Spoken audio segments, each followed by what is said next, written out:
आवाज बहुजनांचा. मेलेल्या माणसाला बी जागे नाही मारल्यावर काय मला काढायला गेलं तर सगळी माणसं आम्हाला मारायला टाळला खोऱ्या तकडे घेऊन.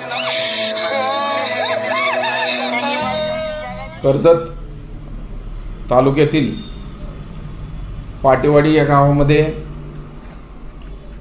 पारधी समाजातील महिलेचा मृत्यू झाला आणि त्यांना दफन करण्यासाठी एका शासकीय जागेवरती त्यांचा मृतदेह नेण्यात आला. परंतु त्या ठिकाणी असणाऱ्या गावगुंडांनी आणि त्या ठिकाणी वर्चस्व असणाऱ्या जातीवादी मानसिकतेच्या लोकांनी त्यांचा मृतदेह त्या ठिकाणी पुरू दिला नाही.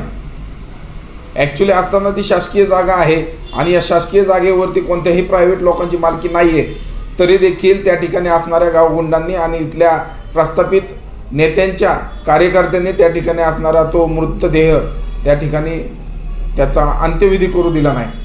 ही महाराष्ट्राला लाजिरवाणी गोष्ट आहे. त्यामुळे त्या ठिकाणी असणाऱ्या त्या आदिवासी समाजातील, भटक्याविमुक्त समाजातील, पारधी समाजाच्या आम्ही पाठीमागं आहोत आणि या सदरील झालेल्या घटनेचा आम्ही जाहीर असा निषेध करतो. जर प्रशासनाने या भटक्याविमुक्त जातीच्या लोकांना अंत्यविधीसाठी जागा जर उपलब्ध नाही केली तर या घटनेचा आम्ही या बारामती तालुक्यामध्ये जाहीर असा निषेध करणार आहे. जाहीर असं मोठं आंदोलन या ठिकाणी आम्ही उभं करणार आहे. एवढंच या ठिकाणी सांगतो आणि थांबतो. जय भीम, जय भारत, जय शिवराय. आवाज बहुजनांचा.